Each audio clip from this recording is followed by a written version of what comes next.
How's it going, everybody? And welcome to the first of many of Yep. our podcast. We're going to call it the Investment Realtors Podcast. Yep. Lewis here. Justin? And today, our topic of conversation is going to be investment properties. What to Yeah. look for. There's a lot to kind of dive in with that. We oftentimes get asked quite a bit, our opinion on investment properties, on, whether it's to keep money in the bank, is the sure, kind of safe gold and what's going to make them the best amount on their return. There is no one size fits all. We've had countless conversations with our clients, with our mentors, with each other. There's a lot of moving parts when it comes to an investment property. Yeah. We're going to try and get into it just a little bit. There are going to be probably some follow-up videos in the future of diving deeper, like landlord-tenant board, insurance brokers, mortgage brokers, realtors. A lot of things that really come together in order to make owning an investment property feasible. Yeah. So how we start off first and foremost is we like to use our own MLS system, but for purposes for our clients, we like to get them to use Realtor.ca because it can help them plug in some numbers on their mortgage calculator. There's a really good mortgage calculator that we Yeah. like to use on Realtor.ca. Yeah. And it literally is it's super easy. Absolutely. Plug in the numbers, you Yeah. put in whatever you need to put in, mortgage rate, cash, down payment, everything, price, Yep. and it'll spit out everything word for word, including the land transfer tax. Which that's another kind of hidden fee that oftentimes is overlooked. And these are all kind of part of the closing costs that Yeah. you, as whether you're a first-time home buyer or an investor, that you have to make sure you're counting for. Yeah. So we'll do a purchase price maybe of $400,000. Yep. Okay. We'll start with 400,000 Yeah. purchase price. Now you might be looking at us like, yeah, right. Maybe when you guys were born. In the GTA, 400,000. If you're buying maybe a condo, okay. We have had clients that we've helped out in the surrounding area of GTA. We like to kind of describe it as usually about an hour and a half, 2 hours north, south, east, west of the GTA. Yeah. Now, before we dive into that deeper, you're probably thinking, well, if I'm going an hour, 2 hours, aren't the rents going to be much lower? Now, that's not the case. That's not really the case at all. With what we've seen in our career and our clients that we've helped, there's always a need for people to live in every area Doesn't matter. for employment, Yep. family, whatever the case is. So you would be really surprised on what market rents could command in areas outside the GTA, and we'll touch on that a little bit further. So 400,000, okay? So we'll give you two scenarios: scenario one, scenario two. Scenario one would be, for example, an owner-occupied rental. Yeah. So, for example, I live upstairs. I rent my basement out to Joe Schmo. No problem. In that case, I could put down 5%. Yeah. The minimum is 5. Exactly. 5% on 400,000 is 20,000 that you would have to put down. However, you would then have a mortgage insurance of 15,200. Mm-hmm. So now scenario two would be strictly as an investment purpose, meaning you're going to rent top and bottom, or if it's a single family home, you're not living there, it's strictly used as an investment. Yeah. That 20% on 400,000 would be 80,000. Which is the minimum. If it's not owner occupied, the minimum is 20%. Exactly. There's no ifs, ands, or but. People will tell you otherwise. You can forge whatever you want. Fudge the numbers. Fudge the numbers. The CRA will find it. They'll always come looking. Yeah. Sleep Anything well goes at wrong, night. Yeah. And do everything by the book. This isn't your parents' generations, your grandparents' generation that we hear all the time. That, oh, you do it like this. We used to do cash jobs. You and do share everything receipts. by the book, and you minimize your exposure and really your threat. Yeah. So now, what we like to do, you now know it's 80,000 on 400,000. Yeah. Down payment. So we'll amortize it over 30 years. Now, this is just for kind of instruction purposes. We're not mortgage brokers. Your mortgage broker will be able to kind of obviously dive deeper into it because you obviously will have other debts. Yeah.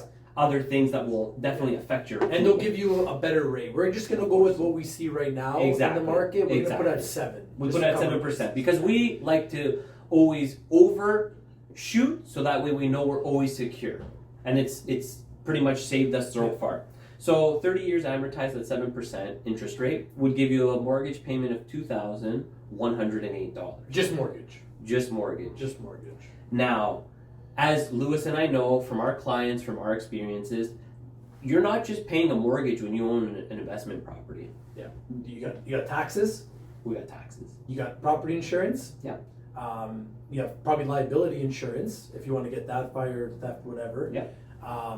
Those are all added costs to the price. So it's mortgage plus that. Yeah. And of course, if your tenants are in an all-inclusive deal, which is another thing we could talk about, you're paying all utilities. Yep. Whether they leave the tap on for 2 hours or 10 hours, that's covered under you. We always suggest if you're putting in your tenants fresh and you're not inheriting tenants from, like we had mentioned earlier, to kind of go back, if you're grandfathered in with a tenant, that could be another tricky situation. Yeah.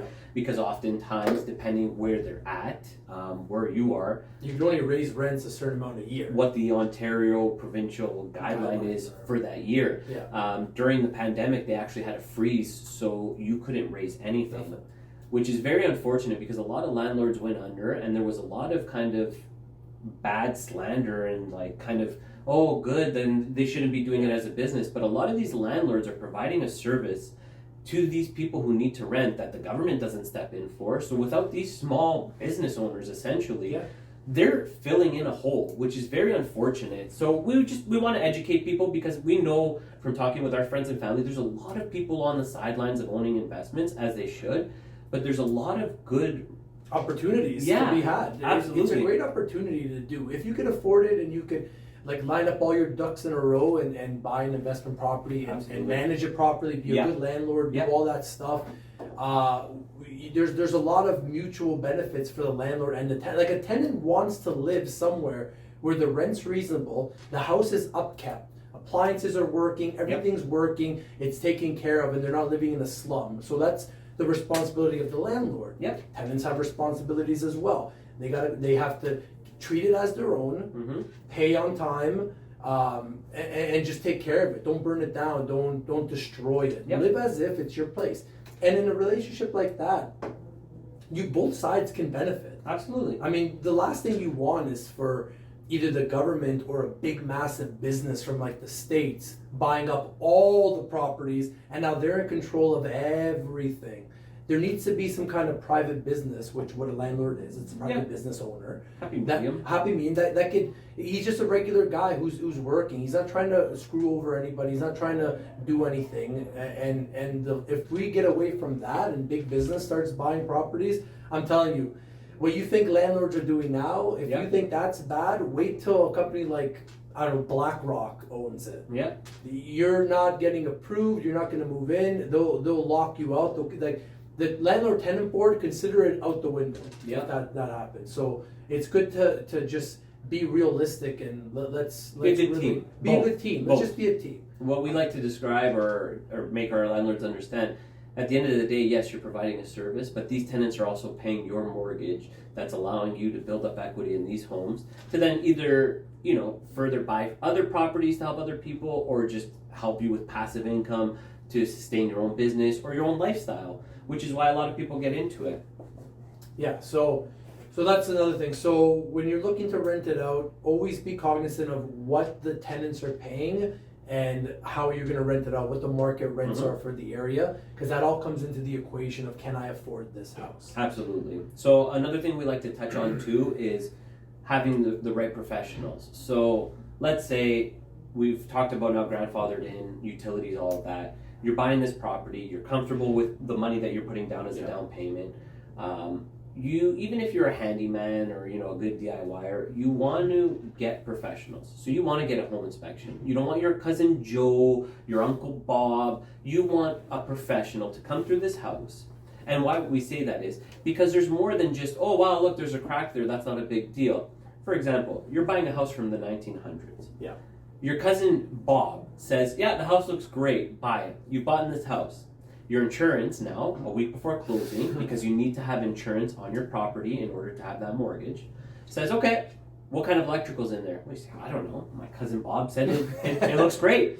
Now you have an electrician that goes through because you need to know, and they go, oh, you have knob and tube And aluminum. and aluminum, and you have fuses. Well, okay, that's not a big deal. They'll give me insurance. No.